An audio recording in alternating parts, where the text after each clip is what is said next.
வணக்கம். டிஎன்டிஜே தலைவர் பிஜே என்று சொல்லக்கூடிய ஜைனுல் ஆப்தீன் இவர் நேற்று ஒரு யூடியூபுக்கு பேட்டி அளிச்சிருக்கார். அந்த யூடியூப்ல யார் அந்த பக்கம் அப்படின்னு சொல்லக்கூடியவர்னா, பகுத்தறிவு பேசக்கூடிய, ஜனநாயகம் பேசக்கூடிய ஊடக அவியாளர் சொல்லக்கூடிய ஜீவ சகாப்தன், இவங்க ரெண்டு பேரும் சேர்ந்து ஒரு யூடியூப்ல பேட்டி அளிக்காங்க. என்ன அப்படின்னு சொன்னா, இஸ்லாத்துல நாயை வளர்க்கறதுக்கு அனுமதி இல்லை. ஏன் அனுமதி இல்லை அப்படிங்கிற விஷயத்த சொல்றாரு. இந்த நாயை வளர்க்கறதுனால பெண்கள் தவறான விஷயத்துக்கு நாயை பயன்படுத்துறாங்க. அதில் வாயில சொல்லக்கூடிய முடியல. அப்படியே ஒரு பப்ளிக்கான வெளியே இருக்கக்கூடிய ஆட்கள் பார்க்கக்கூடிய ஒரு நிலைமையில இருக்கக்கூடிய ஒரு யூடியூப் சேனல்ல அந்த பெண்ணினத்தையே கேவலப்படுத்தக்கூடிய ஒரு வார்த்தையில பெண்ணினத்தையே கேவலப்படுத்தக்கூடிய ஒரு நிகழ்வாக ஜைனுல் ஆப்தீன் சொல்லி இஸ்லாத்துல பெண்களுக்கு நாயை வளர்க்கறதுக்கு அனுமதி இல்லை, அது ஹராம். அந்த நாயை வளர்க்கறது ஒரு தவறான விஷயத்துக்கு, ஒரு பெண்களை ஒரு பாலியல் ரீதியான விஷயத்துக்கு தான் அந்த நாயை பயன்படுத்துவாங்கன்னு மிக மிக கேவலமாக பெண்களை பத்தி பேசியிருக்காங்க.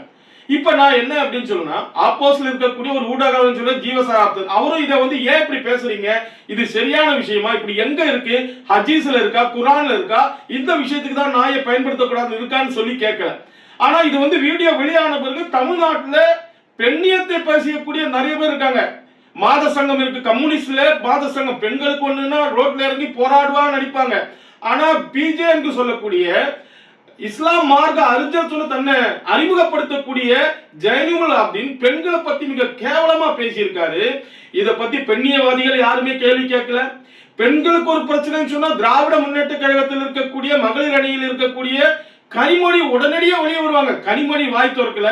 அப்புறம் அதே டிவைஎஃப்ஐ கம்யூனிஸ்ட் கட்சியில் இருக்கக்கூடிய சுந்தரவல்லி பெண்களுக்கு ஒரு பிரச்சனை பேசுவாங்க. இப்படி நிறைய பேர் பெண்ணியத்தை பத்தி பேசக்கூடிய நிறைய பெண்கள், ஒரு முஸ்லீம் மார்க்க அறிஞர் என்று சொல்லக்கூடிய ஒருத்தர் பெண்களை பத்தி, அதுவும் பெண்களையும் ஒரு நாயை கேவலப்படுத்தி தவறான வழியில ஈடுபடுவாங்க, பாலியல் விடுவாங்க அப்படிங்கிற விஷயத்தை பத்தி கேவலமா பேசுறத பத்தி யாருமே கண்டிக்கல. இஸ்லாம் பெண்களை இப்படிதான் சொல்லுதா? முன்னொரு வாட்டி என்ன சொல்லுது, இந்த அமீர் சொல்லி ஆடு எதற்கு பயன்படுது, ஆட்டை பத்தி கேவலமா பேசின அமீர் சொல்லி. அப்போ இஸ்லாத்துல பெண்களை இப்படித்தான் கேவலமாக வச்சிருக்காங்களா? ஒரு கேவலமான விஷயத்துக்கு பெண்கள் பயன்பட இதுல யாருமே ஏன் கண்டிக்கல? இஸ்லாமியில் இருக்கக்கூடிய பெண்கள் சகோதரிகள் இதை ஜைனுல் ஆப்தீனை கண்டிக்கணும். இஸ்லாமில் இருக்கிற மற்ற மார்க்க அறிஞர்கள் இதை கண்டிக்கணும். ஏன் அப்படின்னு சொன்னா, பெண்கள் ஒரு போக பொருள் இல்லை. பெண்கள் இந்த நாட்டில் இருக்கக்கூடிய பெரிய ஒரு புனிதமான பெண்களை நினைக்கக்கூடிய பூமி இந்த பூமி. பெண்ணா தெய்வத்தை, பூமியை கூட பெண்ணா தெய்வம் வணங்கக்கூடிய ஒரு பெண்களை தெய்வமா மதிக்கக்கூடிய இந்த நாட்டில் ஒரு பெண்களை மிக கேவலப்படுத்தக்கூடிய ஒரு விஷயத்தை இவங்க ரெண்டு பேரும் சேர்ந்து செய்திருக்காங்க. தமிழ்நாட்டில் இருக்கக்கூடிய எந்த ஒரு அரசியல் கட்சி தலைவரும் இதை கண்டிக்கவில்லை. அதற்கு இந்து மணி சார்பில் கண்டனம் தெரிவிக்கிறோம். உங்களுக்கு எல்லாம் கேவலமா இல்லையா? மற்றதுக்கெல்லாம் ஓடு வெளியேறும், இதை ஏன் கேட்கல? உடனடியாக கண்டனம் தெரிவிக்கணும். தமிழ்நாடு முதலமைச்சர் இவர் மீது வழக்கு தொடரணும். இந்த காணொலியில பொது வழியில பேசுறதுக்கு ஒரு பெண்கள் சார்பா தமிழ்நாட்டு பெண்கள் சார்பா இந்த விஜய் முதலமைச்சர் ஜோசப் விஜய்க்கு பெண்கள் ஓட்டளிச்சிருக்காங்க. உடனடியாக வழக்கு பதிவு செய்யணும். இவர் கைது செய்யப்பட வேண்டும் என்று கேட்டுக்கொள்கின்றோம். நன்றி, வணக்கம்.